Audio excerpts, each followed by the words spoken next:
Cove waved your moms off. Once they'd retreated a distance away, you found him watching you expectantly. Let's get food. That's the first thing I want to do. Let's get food. What now? It wasn't a question, but a plea for help. You could tell that he definitely didn't know what to do with himself in the situation. We'll have to wait for some things to start, like the band, but there's stuff going on already. Cove perked up at that. Really? Oh, do you want to do any of those, whatever they are? You introduced Cove to people in your country club, you took a seat to relax, you checked the snacks at the refreshments table. Yes, main priority. Food. Foodie in me. We can go eat some food now, even if the music hasn't started yet. I'm not shy. Normally, the appetizers are some of the best things in these kind of parties. Oh? That's okay. It's not too soon. Yeah, I only like these parties because of the free food. I know you'd come just for the free food. Yep, I wonder what I'll have this time, all this time. No one will really mind, really. You simply nodded. In that age, at middle school, I only like these parties because of the free food. Yeah, I only like these parties because of the free food. Let's go check it out. The two of you wandered over to the refreshments table. With it being early in the night, it had barely been touched, and the plates were nearly as pristine as they'd left the kitchens. The offerings were all tiny and bite-sized, ready to be picked up and sampled. It was immediately apparent that there was plenty to choose from. Score! I made the right decision. I regret nothing. Just from the level of care with which it was presented, it was clear that this was fancy stuff. Cove stared at one plate, then another, confused. Yeah, just like at weddings, the appetizers quite often are the better part of the meal, more so than even the main dish. Mostly because appetizers are designed to be small, and so you need to be able to pack a lot of flavor and a lot of, you need to be able to put a lot into one small bite, and that's why they tend to be like the better tasting items. But don't get me wrong, like the main course is also good too, but more often than not, the appetizers are better. Just from the level of care, it was clear that it was fancy stuff. Cove stared at one plate, then another, confused. I think I know some of this. I don't, gross, and only some of it is any good. This is good stuff. Yeah, I'm a foodie. I'm like, if there's stuff here that I don't know what it is, that's where I go to first. I'm like, I've never had that before. Yoink! This is what I'm gonna try first. Is it? Yeah! You picked one of the nearby morsels up and presented it in front of Cove to observe. It looks like a slice of the world's smallest loaf of bread with stuff on top. It has to be small, so you've got room to try lots of different things. Exactly. That's the reason why I love these kind of things, because you can have a sampling of a little bit of everything, and then you can decide what you want seconds and thirds and fourths of. That's the strategy. Cove's eyes were wide as you guided him through what was on offer. It made you feel sophisticated. Yeah, very accurate. Cove squared his shoulders as if gearing up for a match. I'm gonna try it. Yes! Oh, it makes me so proud. I remember when Cove was a little pickier, a lot pickier when it came to food. So I'm really happy that some of my adventurous foodiness is sort of rubbing off on him. This makes me so happy. He picked up a plate and took one appetizer, then another, and another. Soon you realized he was taking one of every single type. Yeah, that's my boy! That's my Cove! That's my boy! You're taking everything? Uh-huh, why not? I mean, Vaughn, I wouldn't have said that, because I would have taken one of everything as well. You joined him in sampling everything. You picked out only certain options. No, trying one of everything. You might be stuffed afterwards, but that was the problem for your future self. Right now, you're going to enjoy the feast to the full. Cove nibbled his way through everything the Cypress had. The results of his endeavor were mixed. He was revolted by some of the things he tried, openly screwing up his face and rushing to find a drink to wash the taste away. Yet these bad experiences didn't stop him from plowing on. See, that's the thing. I don't expect you to like everything. You don't have to like everything, but you at least have to try everything before you decide that you don't like it. Don't knock anything until you try it. Moving on to the next stack with an open mind. There were some foods he was neutral about, dismissing them with a shrug, but best of all were his reactions when he stumbled across something good, especially if that was something that he didn't know about or didn't at first expect to like. That, for me, would be very gratifying. Each time caught him by surprise. Nice. his expression morphing from wary curiosity to skeptical interest before making way for astonished enjoyment. Regardless of how he felt about what he was currently eating, you could tell he was having a good time just being free to eat whatever he laid his eyes on. See, this is what I really appreciate. I find people who are adventurous when it comes to food, just because I love food and it's something it's important to me, I find that very sexy. You thought that was nice too. After going through a round of sampling, you continued munching on the refreshments while waiting for the music. You moved on to something else. I mean, we can move on to something else. You introduced Cove to people in your country club. You took a seat to relax. You introduced Cove to people in your country club. I know most of these people because I've been brought here a lot over the years. You can meet them. Sure, it doesn't matter if you make a good impression or not, they'll be curious about you no matter what. You beckon for him to follow you and meet the other guests. Most of the attendees skewed significantly older or considerably younger than the two of you, with only a few people around your age. See, that's the part that isn't as fun. I find it so much more enjoyable when there's other people that it's my age. However, this is a date, so that's okay. Naturally, Cove greeted them with his easy warmth. Not that there weren't any difficulties. Sorry, could you repeat your name? It's Cove. Cove? They rolled the word over their tongue, clearly surprised. How unusual, but lovely, of course. As you'd expected, there was interest in who you'd brought to the party and about what your relationship with him was. Vaughn, good to see you. This is your date? Well, yes. The resulting coos from the group made it difficult to keep a straight face. Still, some people focused on the important things, how you were dressed. Don't you look snappy in that outfit? You've scrubbed up well. With the basic niceties taken care of, you kept on chatting while waiting. You moved on to something else to pass the time. Yeah, I'll keep on chatting while waiting. In no time at all, the sun set in full. The lights faded in, and the opening notes of the band's first song rang out. Ooh, I hope we get to dance. You and Cove stopped what you were doing, turning to contemplate the party that had been steadily unfurling while you were distracted. It was much busier now, both in terms of people and activity. The first steps were taken onto the dance floor, some tentative, others eager, and even if the band hadn't been playing, the constant level of chatter would have ensured that it wasn't a quiet night. With the party now in full swing, your options had increased. You went to see what your moms are up to, you watched the band perform, you asked Cove to dance. I would be all over that! You asked Cove to dance. So, would you like to dance maybe? Hey Cove, let's dance. Cove, can I have the pleasure of your company on the dance floor? Come on, it's time to dance. I'd like to dance with you if that's okay. Hey Cove, let's dance. Really? He blurted the word out without thinking, then clamped a hand over his mouth before anything else could slip out. Really? Cove sucked in a deep breath as if trying to inhale confidences as well as oxygen into his lungs. He gave a single serious nod before holding a trembling hand out towards you. You felt confident. You felt nervous right along with him. It's my first date, so I would have felt nervous. You felt nervous right along with him. Taking a steadying breath, you reminded yourself that nothing here could hurt you, physically at any rate. This train of thought was leading you down tunnels of potential embarrassment, so you tried to keep your mind on the moment. You took Cove's outstretched hand. His skin was hot and damp, but yours was probably no better. You squeezed it, giving him an empathetic smile, and together you carefully made your way onto the dance floor. You took your places standing before each other, hands still entwined. Frowning, Cove assessed the situation, trying to puzzle it out like a math problem before putting his remaining free hand on your shoulder. You repositioned your hand to your waist. You were happy with that. Wait, what was it? On your shoulder. You repositioned his hand. No, I mean, again, this is middle school. So I would not have been this bold in middle school. Not on my first date. You were happy with that. Cove was comfortable with the stance, and the arrangement was good for you two. You were eye to eye with him now. At this instance, there was little else to look at other than those aquamarine irises. The music had begun. You both moved, eagerly trying to catch up to it, but your feet took you in opposite directions. Fumbling, the two of you shuffled from side to side, attempting to mirror each other's movements, but always winding up at odds. It was difficult. Cove was struggling just coordinating his own limbs to the rhythm, let alone matching your movements.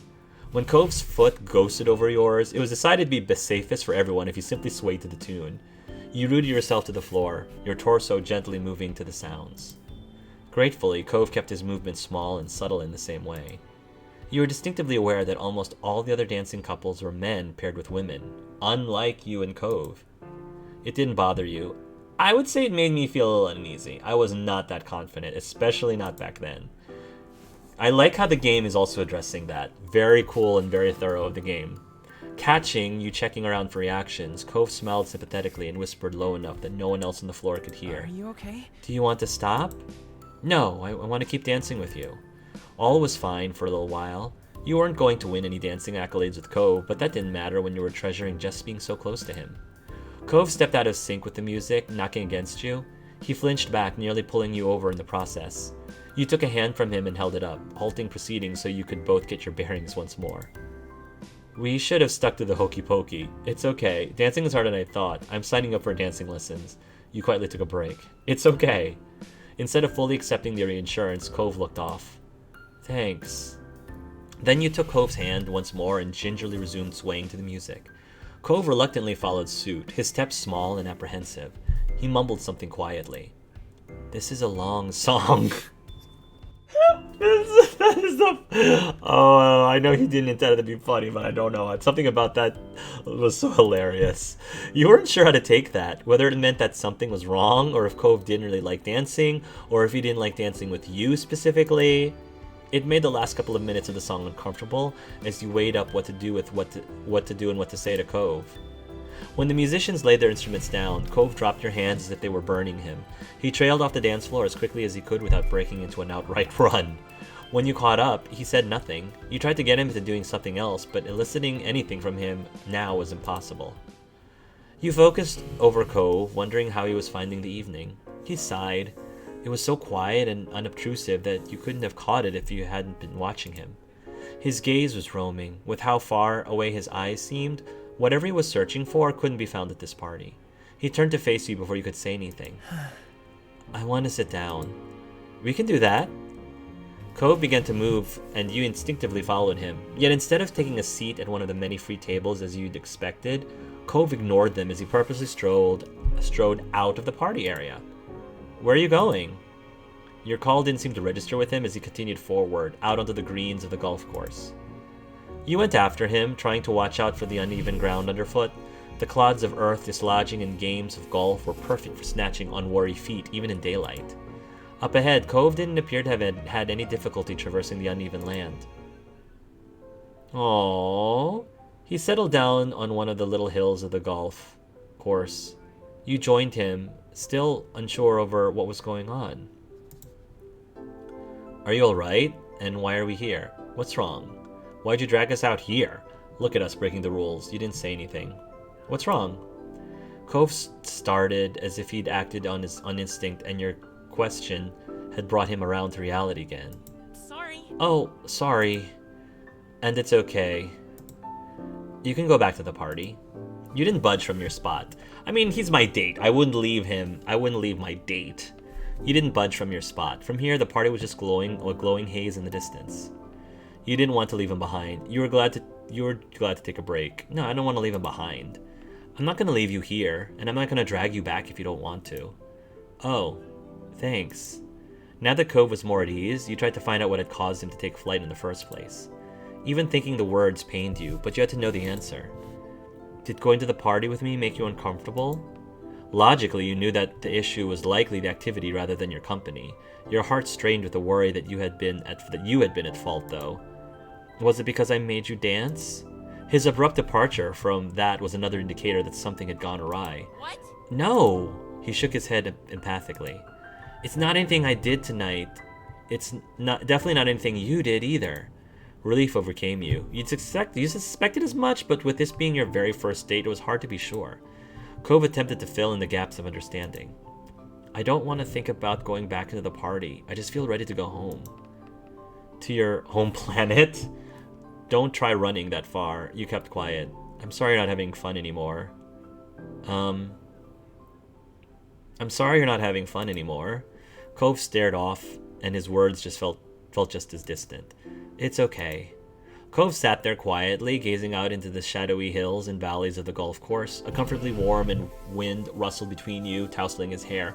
Credit where credit is due. One thing I will say about Cove is that I'm really proud of him, because even though this is a date, and even though we're pretty positive that Cove does like Vaughn legitimately and would have gone to the date anyway, I will say, though, that I'm really proud that he allowed himself to get out of his comfort zone, because as the game explained, doing fancy schmancy parties with large groups of people is not his cup of tea. He definitely would not go out of his way to do it. And so I'm really happy, even though, Cove needs to, like, get away from it.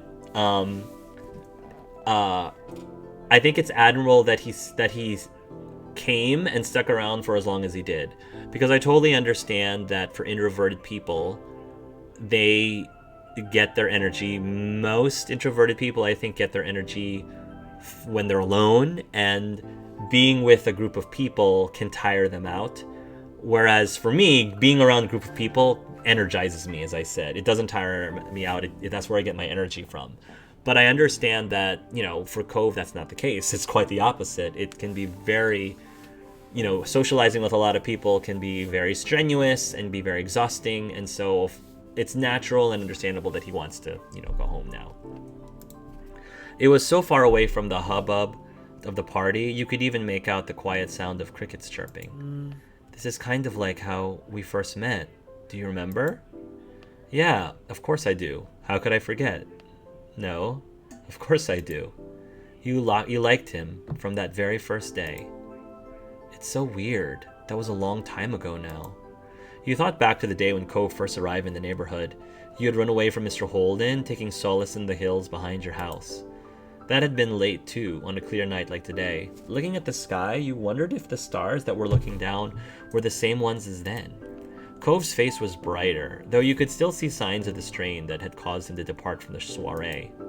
When he'd first sat down, he had curled up like a pill bug, hunched over, knees pressed to his chest and arms wrapped around them. He'd unwound as you'd been talking, straightening up, his hands free to gesticulate. It was as though the two of you had constructed your own little world away from everything else, and he was beginning to perk up. The smile that had crept onto his face was quickly ushered away by a frown. I can't believe I'm on a date. Cove followed up on the statement before you could react. He spoke in a distinctly whispered tone, as though you were the only one in the world who he could share these words with. After I said I wanted to come, I wanted to take it back, not because I really didn't want to do it, but because, I don't know, it seemed like a big deal. It made me feel bad somehow. I started feeling like I couldn't do it, even though I just wanted to do it. I guess it was sort of like having to give a presentation in front of the class, even though it was just me and you doing something like we'd always do.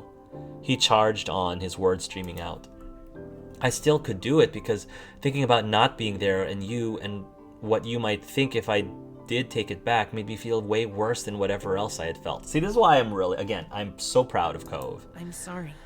I'm sorry, Vaughn. I'm sorry, I just can't deal with stuff like this, and I have to make everything so complicated. You don't need to apologize. You sadly hung your head. I'm sorry it made you feel bad. I don't want you to be here if you don't want to be here. You smiled at him. You didn't have to come. You could have told me. You don't need to apologize. You then took his hand. You then placed a hand on his shoulder. You then leaned against him. You then ruffled his hair. You hoped he would feel better.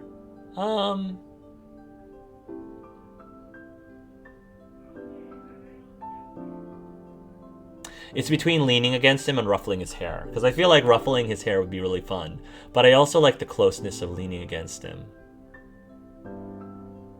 I'll lean against him because it's a little bit more romantic and a little more flirtatious, slightly more flirtatious, because it's like body to body. But this would be a very close second choice. You then leaned against him. It always made you feel secure to lean against Cove, having him support you in the most literal of senses. Maybe he felt the same way. Oh, I love that smile. That's a cute smile. He finally moved his head to look you straight on, eyes meeting yours. Vaughn. Thanks for inviting me, Vaughn. You stared back at him, not comprehending. But didn't it make you feel bad? Yeah. Yeah, it did, when I had to think about how I was actually doing it, but getting to hear that you wanted me to come made me feel good.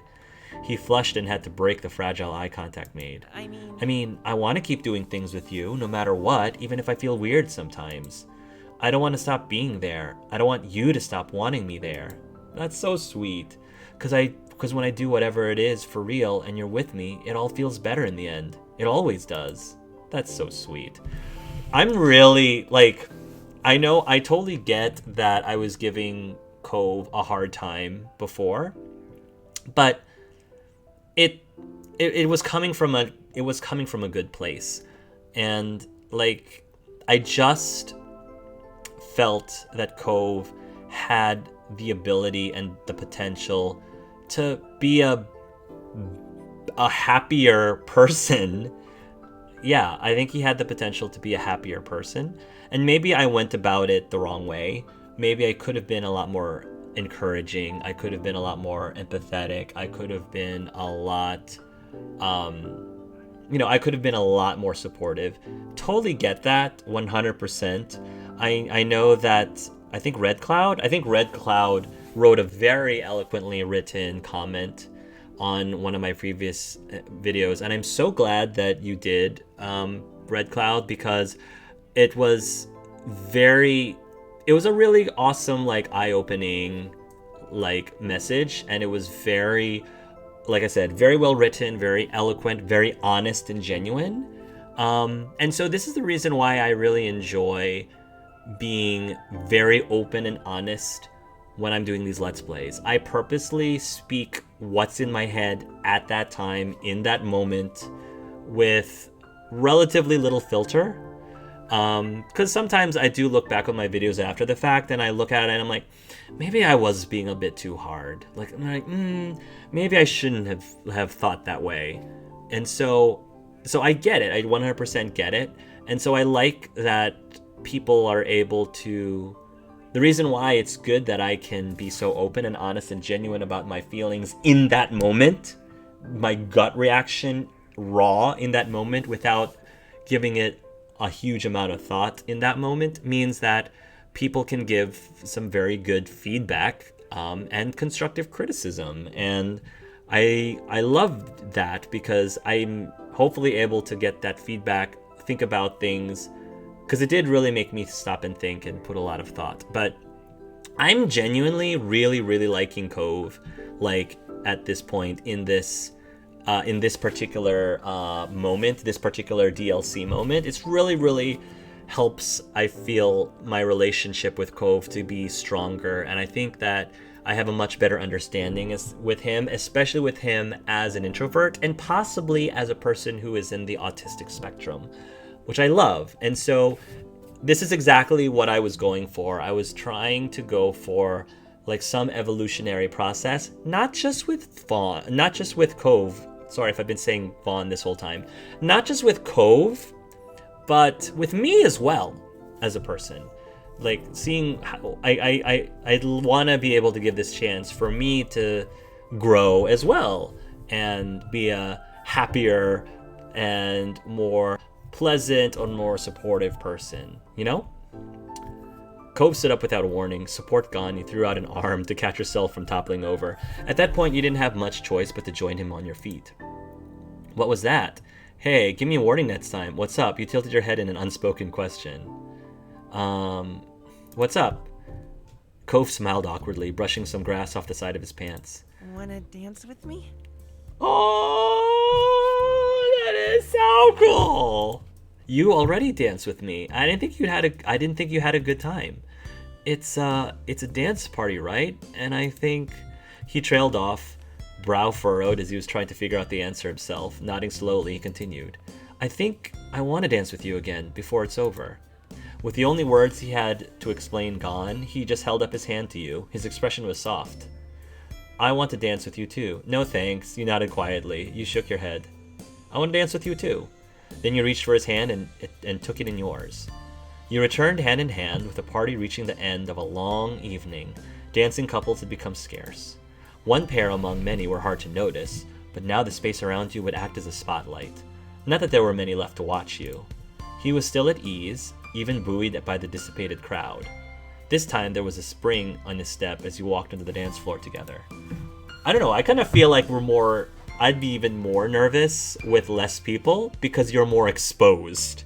Whereas if you were on a very crowded dance floor, like, it's not like everyone in the room would be noticing you. They'd be too busy with their own partners. But when you're like exposed, like, not only can the people on the dance floor see you much more clearly, but everybody else in the congregation, even though there's less people, it's still more exposed. But great for him if it actually like bolstered his courage. Cove kept a hold of your hand and you had given him back on the little hill. He rested the other on your shoulder. Cove hesitated while you waited for a sign. With the song in progress before you'd stepped out to dance, there was no signal for the right moment to begin. The same thought occurred to Cove, who shrugged his shoulders with keeping form. Taking that as your starting point, you cautiously began to sway. Cove readily followed your example. You danced wordlessly, dimly aware of the music guiding you. You were more focused on Cove, whose attention was firmly fastened on you. Unlike before, when he had nervously looked down at his feet as if trying to keep them in check, his eyes were steady.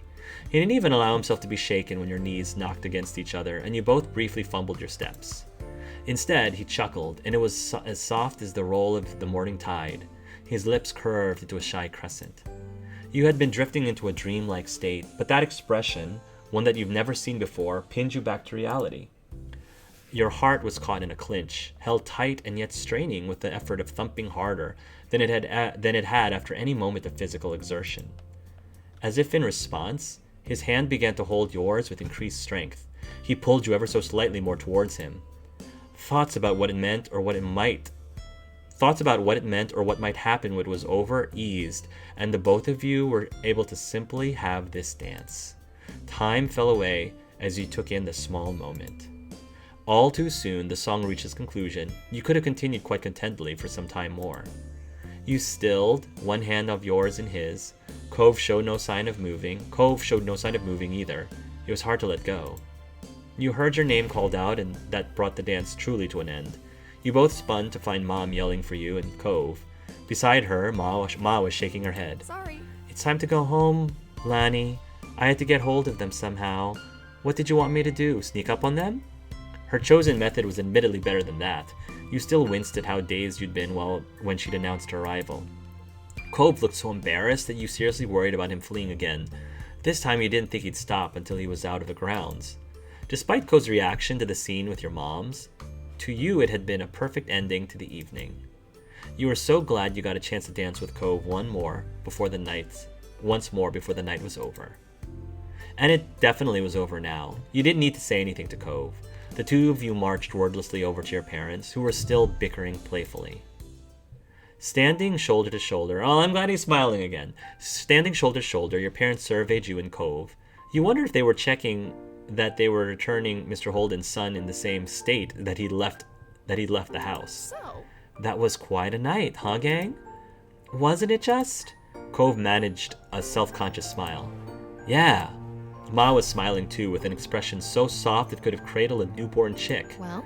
And how was your very first date? Please, don't start on them already. It technically hasn't even ended yet. Fine. Good. Well, we'd better ready ourselves to get back to Elizabeth. If we're lucky, the house might still be standing. Pam. Oh, shush. She swatted your mom playfully, laughing at the comment. You cast one last look at the party. You saw people exchanging farewells and suppressing yawns. Most of the faces were happy ones, despite the weariness that was starting to creep in. Cove's head was angled away from you. As you watched, wondering what he was looking at, he came around and met your gaze. It was strange, though it had been only a few hours of your life, you felt a little older as a result of attending the party. It was like a step away from the world of your childhood, where dressing up is reserved almost exclusively as a form of play, towards something new that you hadn't yet grasped. Turning away for the final moments of the party, you shelved that thought for another time as your moms eagerly led the way back to the car. As you and Cove tailed after them, you felt childlike once more. Ah, that was so sweet. That was another really strong one. I really liked that one as well. The mall and the soiree so far are one of my favorite moments in the game. Super, super cool. And I really liked that this was the first more blatant romantic moments you can have with Cove. I mean, yeah, like other moments you can have were like subtle flirting, but this is one was like, hey, let's go on a date. And the other thing I liked was that they didn't necessarily give you an option to have your first kiss, because I feel like, at least for me, that would have been too soon. I would not have kissed on a first date, not at that age, at least. So I kind of like that they kept it a little bit more accurate that way. Should they have given you the choice to have a kiss on the first date? Maybe, if you really felt like as a middle schooler you were really that bold. Because I believe that I did know some people in middle school who would have been that bold, but I felt like it would have been very rare. So I don't know, maybe having the option there would have been possible, and it doesn't mean that necessarily Cove would have been okay with it or would have reciprocated it, because he probably would have been like terrified if I tried to make a move to kiss him like that on a first date. So, and maybe that would have had consequences later on down the line, but you know, I really enjoyed that.